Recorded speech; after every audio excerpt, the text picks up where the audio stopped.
¿Cómo le va? Yo soy Manuel Yáñez, esta es La Dosis Diaria y como siempre me da de verdad un gusto enorme que nos acompañe a conocer y analizar estas que son las principales notas que usted leerá, verá o escuchará en los medios informativos más relevantes del país. En Estados Unidos, la Cámara de Representantes aprueba juicio político contra Joe Biden. En Medio Oriente, Benjamín Netanyahu dice no al alto al fuego. Organizaciones venezolanas piden a la ONU estar atenta debido a las elecciones en el 2024 en ese país. Será López Obrador quien nombre a la nueva ministra de la Suprema Corte de Justicia de la Nación. El Congreso de la Ciudad de México no aprueba la ratificación de Ernestina Godoy como fiscal. Ian Emanuel González Santos obtiene su título como químico farmacéutico por la Universidad de Guadalajara. Ian tiene 13 años.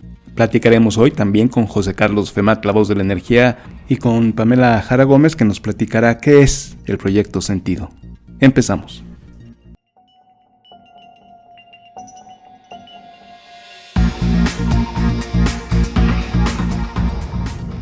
En Estados Unidos, la Cámara de Representantes por fin ha logrado que se vote a favor de hacer un juicio político en contra de Joe Biden. Los republicanos acusan al presidente Joe Biden de apoyar y ayudar a familiares suyos a obtener grandes negocios con China, con Rumania también, con Rusia inclusive, y dicen que ha hecho todo lo posible para, por argucias políticas, ocultar la información de que esto sucedió en realidad. Joe Biden siempre lo ha negado. Todo comenzó por una tontería realmente del hijo de Joe Biden.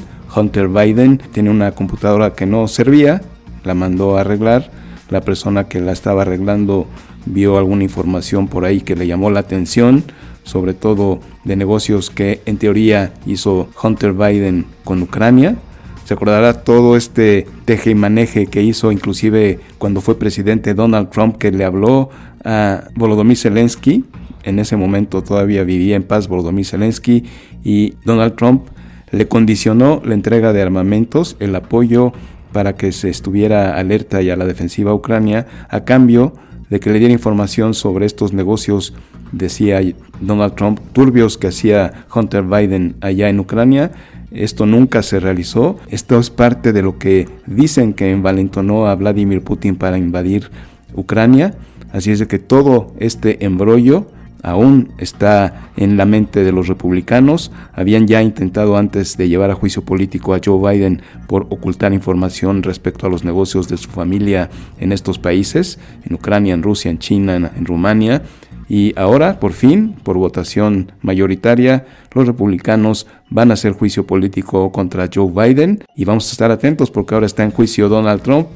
Va a haber juicio político, impeachment que le dicen allá, contra Joe Biden, y van a empezar las elecciones, y los dos candidatos principales, el demócrata Joe Biden y el republicano Donald Trump, en líos legales. Aumenta la presión internacional para un alto al fuego en Medio Oriente. El apoyo hacia Israel es menor que al inicio del conflicto.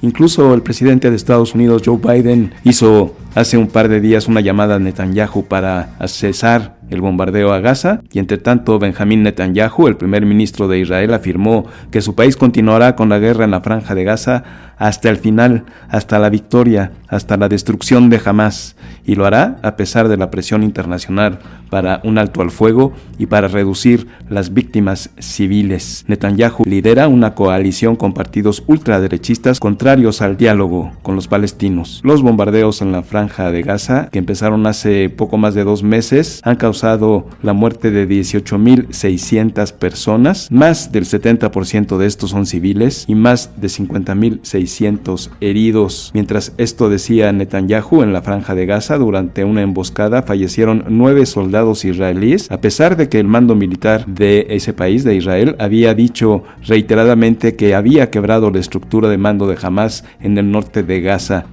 Aquí en La Dosis Diaria hemos opinado que estos bombardeos indiscriminados, tristemente que han matado a estos 18,000 personas, la mayoría civiles, tiene un efecto contrario al debilitamiento de Hamás. El odio hacia Israel crece por parte de familiares que han perdido a sus seres queridos, con el consecuente apoyo a Hamás, o quizá incluso con la formación de nuevos grupos terroristas. Lo que debería hacer Benjamín Netanyahu es llevar ayuda humanitaria, hospitales móviles, agua, alimentos a la población palestina y, por supuesto, proponer de manera unilateral un alto al fuego. Pero no, esto no va a pasar. Ya oímos lo que dice Benjamín Netanyahu.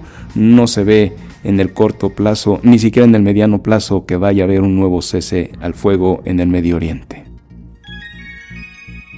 De este lado del planeta Tierra, en Venezuela, donde habrá elecciones presidenciales el próximo 2024, igual que en México, igual que en Estados Unidos, en Venezuela hay elecciones. Es una de las condiciones, también recordará, que sean transparentes estas elecciones, y Joe Biden levantó algunas de las sanciones que tenía contra productos del petróleo. Pues varias organizaciones allá en Venezuela se han acercado a la Organización de las Naciones Unidas a pedir su apoyo, a pedir que estén atentos, sobre todo para el respeto a los derechos humanos, ya que dicen que el gobierno venezolano del presidente Nicolás Maduro está tomando represalias con quien no apoya a su gobierno y va a intentar intimidar a la gente para que no salga a votar. Y entonces estas organizaciones en Venezuela le piden ayuda a la ONU.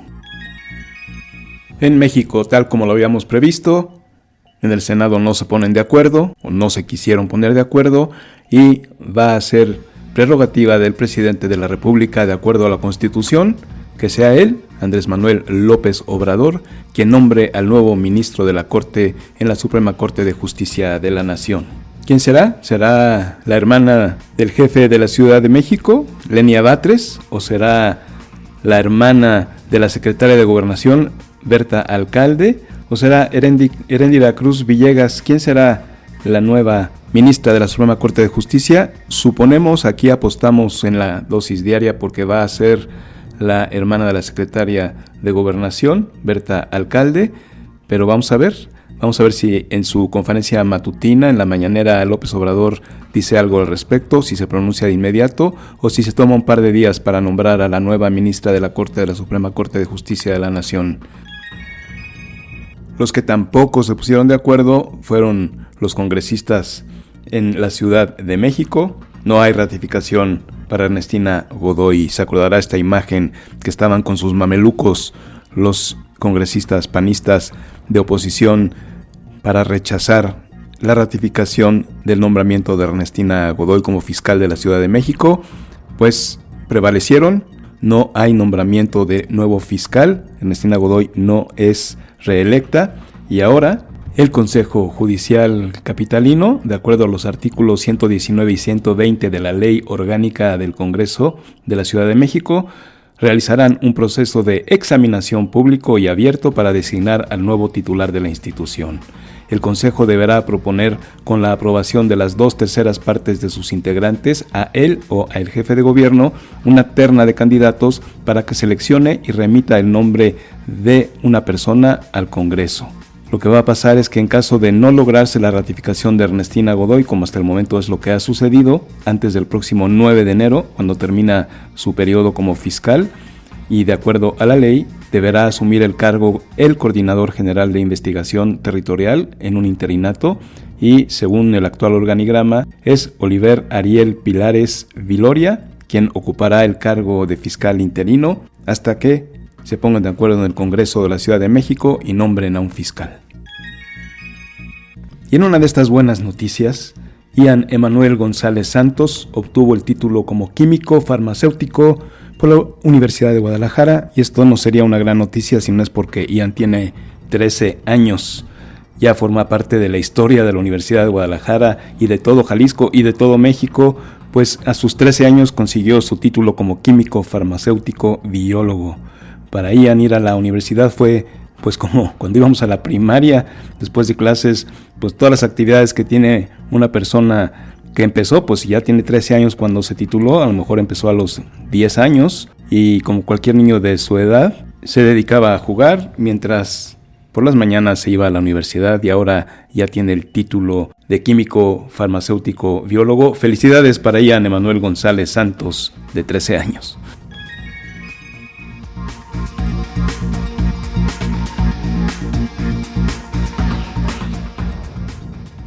Terminó la COP28, finalmente, se extendió el final, como que se desvelaron, y estamos platicando precisamente con José Carlos Femat, la voz de la energía, sobre qué pasó, cuál fue la conclusión de la COP28. ¿Fue buena o fue mala, José Carlos? ¿Cómo estás? Hola Manolo, muy buenos y fríos días, todo muy bien, gracias a Dios. Pues mira, sí, efectivamente, Manolo, esta reunión de la COP28, pues como que desairó a muchos. Sí se llegaron a buenos compromisos, pero las discusiones como que estuvieron marcadas por muchas disidencias. Ahí la OPEP pues también tomó su papel, ¿no? Defendiendo al petróleo sin mencionarlo. Pero mira, déjame darte primero como un contexto, porque recientemente la Agencia Internacional de Energía, este enorme think tank que agrupa a los principales países que consumen productos petroleros y derivados del petróleo, lanzó un informe diciendo que la contaminación en el aire, que es alimentada en gran medida por el sector energético, provoca hasta 6 millones de muertes prematuras al año en todo el mundo. Según el estudio de la agencia, más del 90% de la población mundial se ve obligada a respirar un aire contaminado por, en gran medida, el sector energético, y esto pues como que genera y levanta muchas preocupaciones en torno a lo que estamos haciendo nosotros, no solamente con el medio ambiente, que fue el objeto de la COP28, sino pues también a nivel pues de la salud de las personas, ¿no? La inversión en energías limpias sí ha experimentado un aumento del 40% desde 2020, sobre todo por todas estas inversiones que se han llevado a cabo en las energías solar, fotovoltaica, y todo esto que vemos ya con mayor presencia en las calles, en los vehículos eléctricos. Para 2023 se espera que se añadan más de 500 gigawatts de capacidad de generación de energías renovables en todo el mundo, lo que va a ser un récord, sí, pero para muchos sigue siendo completamente insuficiente, Manuel. Ahora, yéndonos a la cumbre del cambio climático de las Naciones Unidas, ¿no? Esta llamada COP28 que se celebró en Dubái, se presentó ya finalmente un documento que apunta a reducir la producción y consumo de combustibles fósiles para alcanzar 0 emisiones netas en 2050.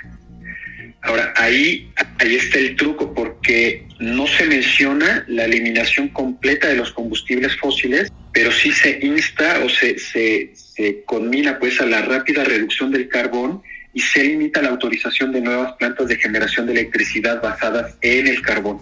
O sea, no están hablando de diésel, no están hablando de combustóleo, no están hablando de coque, ¿no? El artículo 39 de este documento subraya la necesidad de reducciones ya profundas, sostenidas en las emisiones, proponiendo medidas que incluyen, y esto fue un buen acuerdo, triplicar la capacidad de energía renovable a nivel mundial. Es decir, lo que hemos visto de 2020 a la fecha, este incremento del 40%, pues hay que triplicarlo todavía, y además hay que mejorar al doble la eficiencia energética.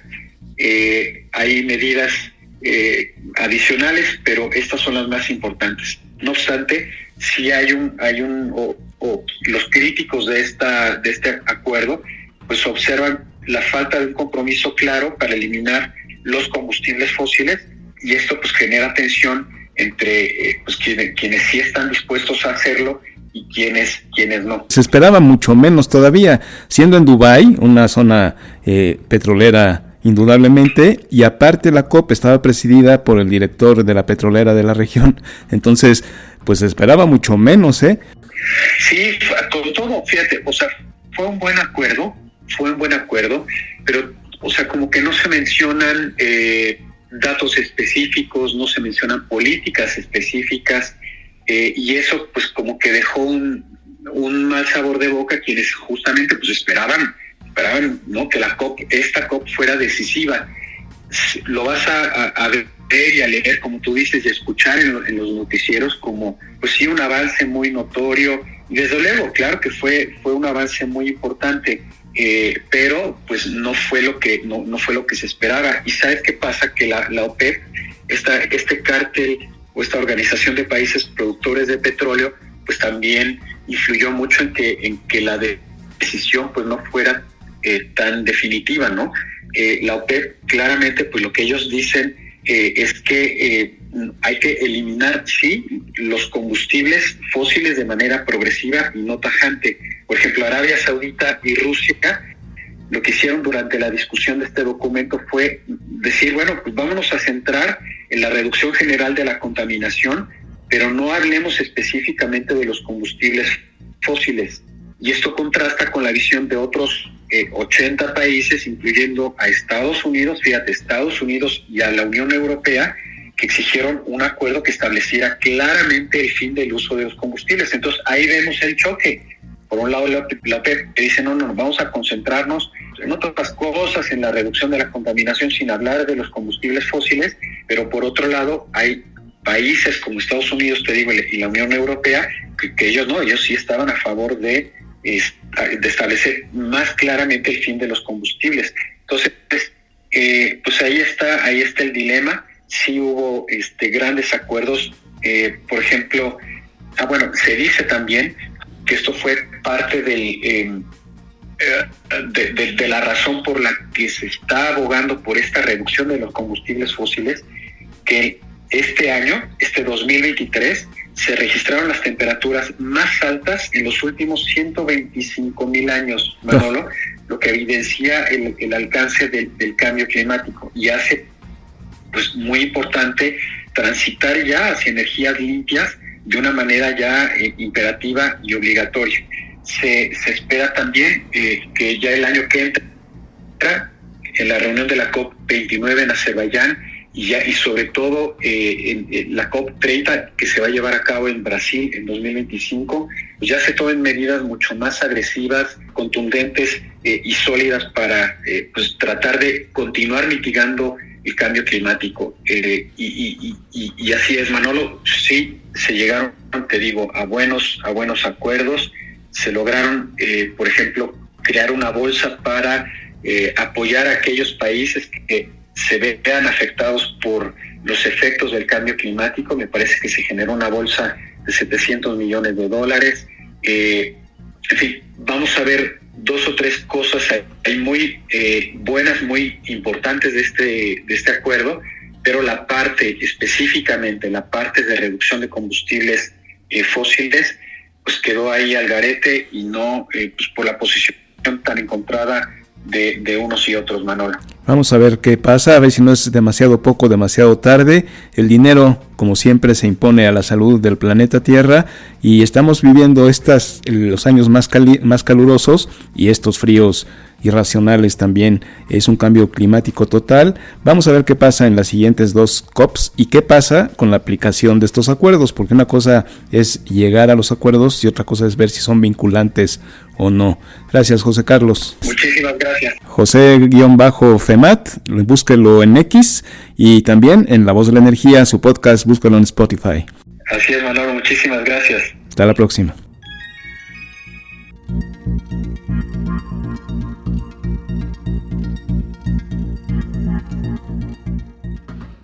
Ya estamos aquí platicando como todos los jueves con Pamela Jara Gómez y nos habías adelantado la semana pasada que íbamos a hablar del Proyecto Sentido y nos dejaste con una gran duda. ¿Qué es el Proyecto Sentido? ¿Cómo estás, Pamela? Hola, muy buenos días, Manuel. Muy bien, muchas gracias. Espero que tú estés bien también y todos por allá. Todo muy bien, gracias, Pamela. Bueno, vamos a por el Proyecto Sentido. El Proyecto Sentido es una denominación que le dio un médico francés, no recuerdo su nombre en este momento, que habla de todo lo que hay en la psique de mamá y de papá previo a la gestación del feto. ¿Qué significa esto? Que si mamá y papá, cada uno trae en su inconsciente y en su corazón unas ideas, unos proyectos, unos deseos y sueños, cuando se gesta al feto, en el momento de la gestación, cuando se juntan óvulo con espermio, toda esa información se traspasa al feto. Entonces, todo lo que en ese momento la influencia del padre dura hasta ese instante, digamos, ¿ya? ¿Por qué? Porque el padre, al momento en que sale el esperma, ya, entre comillas, se corta la transmisión de información, pero en cambio la madre sigue transmitiendo toda su información emocional, psicológica, mental, todo lo que ella va sintiendo, viviendo, experimentando, lo sigue transmitiendo al bebé a través del líquido amniótico, de su corazón, de los latidos del corazón y de todo el entorno en el que se está criando y que está creciendo ese feto. Entonces, si mamá durante el embarazo tiene miedos, tiene traumas, sufre situaciones de alto impacto emocional, todo eso queda grabado en los genes y en la memoria emocional del bebé que está en su vientre. Entonces, se ha estimado por todos los estudios que se han hecho, es que el proyecto Sentido comprende más o menos desde unos 6 meses antes de la gestación hasta 2-3 años de edad del niño, ¿ya? Yo esto lo he mencionado muchas veces, la importancia de los primeros 2-3 años de edad de los niños, que es donde está toda la información que ha traspasado mamá. Entonces, ¿qué es lo que ocurre? Si, por ejemplo, cuando mamá se queda embarazada, acababan de conocerse con papá, y papá no está muy por la labor de hacerse cargo o como que se lo toma así muy a la ligera, ya sí, pero ni siquiera estoy seguro de que ese hijo sea mío, toda esa información se transforma en una información de rechazo en el feto, en el bebé que está en el vientre de mamá. De la misma manera, si por ejemplo mamá estaba acababa de entrar a la universidad o está en un trabajo que tenía la posibilidad de un cambio de lugar, de un ascenso, de un cargo nuevo, o irse a otra ciudad o a otro país, y producto del embarazo no puede hacerlo, todo ese resentimiento, esa frustración, esa rabia que puede generar incluso en un momento dado, de decir, jolines, que en mal momento viene este niño. O sea, yo se lo he escuchado muchísimas veces, madres que dicen, es que no era el mejor momento para que llegara este bebé. Eso se transforma en herida de rechazo en el vientre. Entonces, eso te interrumpo tantito, nada más para hacer como un paréntesis. Quiere decir que estas transmisiones son genéticas, son biológicas, tienen poco que ver con el entorno una vez que nace el bebé, y luego también hay, como papás, luego nos extrañan algunas actitudes o cosas que hacen nuestros bebés, pues que no sabemos de dónde lo aprendió, decimos, y aunque el niño después sea muy bien recibido, si en el momento de la concepción la mamá tiene este sentimiento, aunque cambie después de los 9 meses de aparecer, pues ya este proyecto Sentido habla de la posibilidad de que haya transmisión vía genética de estos sentimientos. Exactamente. Por eso que, por ejemplo, hay muchos padres que no entienden por qué los hijos son tan ariscos o tan esquivos con ellos, o poco cariñosos, o tienen unos comportamientos como desagradables. Claro, porque, por ejemplo, yo esto lo tengo súper presente. Justo en este momento estoy trabajando con 2 casos donde el hijo, en uno de los casos, el hijo no logra conectar emocionalmente con la madre, y el hijo ya tiene 25 años, yo trabajo con la madre y también he trabajado con el hijo. Entonces él dice que como que no hay un link con mamá, y mamá ha dado la vida por él, se ha desvivido, es su hijo que más quiere, qué sé yo, pero no hay tal.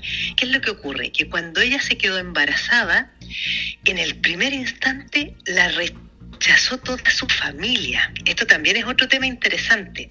O sea, ella vivió el rechazo, porque la echaron de casa, el marido, bueno, el que ahora es el marido, en su momento era un novio que recién se habían conocido, o sea, empezaban a salir hacía como un mes, y además él como que, bueno, ¿será que nos tenemos que casar? Así un poco como por la obligación, pero toda la familia de él y de ella, todos en oposición.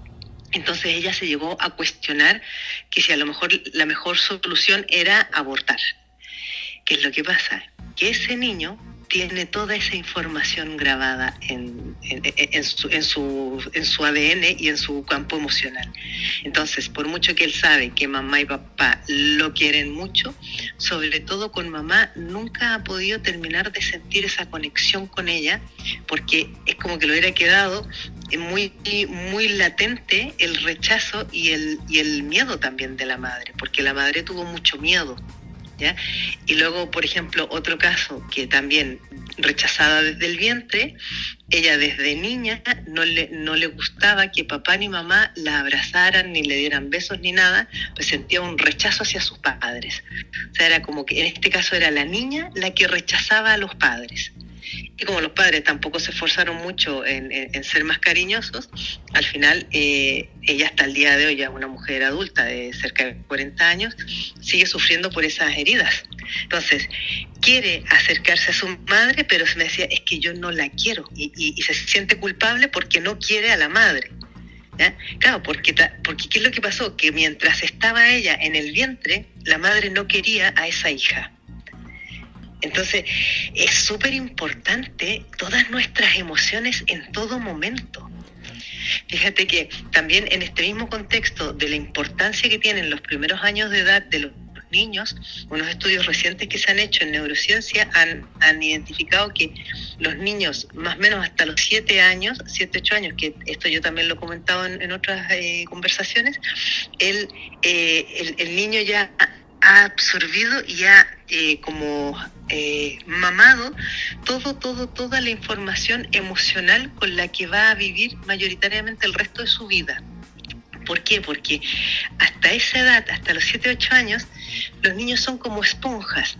Solamente absorben, tragan, y les entran todas las situaciones, experiencias, palabras, vivencias, todo les entra por los sentidos.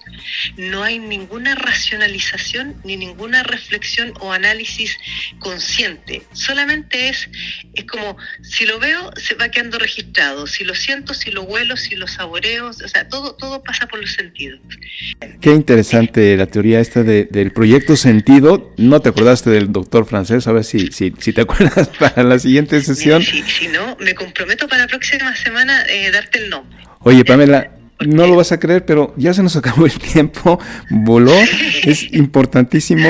La gente siempre está muy interesada en los temas que tocamos aquí contigo, Pamela. ¿Cómo se pueden poner en contacto contigo para tener mucho más tiempo de platicar de estos temas y de conocerlos en tus videos y en tus libros? Sí, mira, para poder contactarme y para poder ver más los vídeos que yo hago, en mi canal YouTube, @Pamela Jara Gómez, ahí tengo muchísimos vídeos, y sobre todo la sección en directo, que son los directos que hago cada día lunes al equivalente de la 1 de la tarde de Ciudad de México, ¿ya? Que son las 8 p.m. de España, que es la 1 de Ciudad de México. Hago cada día lunes un programa que se llama Transforma tu Vida. Y también me pueden encontrar en mi página web, pamelajaragomez.com. Ahí tengo el test para saber si una persona es altamente sensible o no. Tengo un ebook de regalo de las 5 heridas de la infancia. Y tengo otras informaciones más para quienes quieran en un momento dado trabajar en terapia personal, digamos. Así que, y en las redes sociales, TikTok, Instagram y Facebook, también como @Pamela Jara Gómez. Me podéis encontrar. Bueno, y en Spotify también estoy. En todo el planeta Tierra. En todo el planeta Tierra está Pamela Jara Gómez. Búsquela, y la gente espera siempre estas pláticas, y tú y yo siempre también nos da mucho gusto conversar. Hasta el próximo jueves, Pamela. Hasta el próximo jueves, Manuel. Muchas gracias. Nos vemos. Saludos a todos. Hasta aquí su dosis diaria de hoy. Hagamos de estos temas tema de conversación. Búsquenos en redes sociales. Cuando usted tenga el tiempo disponible, escúchenos a través de Spotify, Apple Podcast. Ahí donde usted escuche su podcast favorito, denos un like. Síganos para que usted esté al día todos los días. Por lo pronto, ya está usted informado. Pásela bien.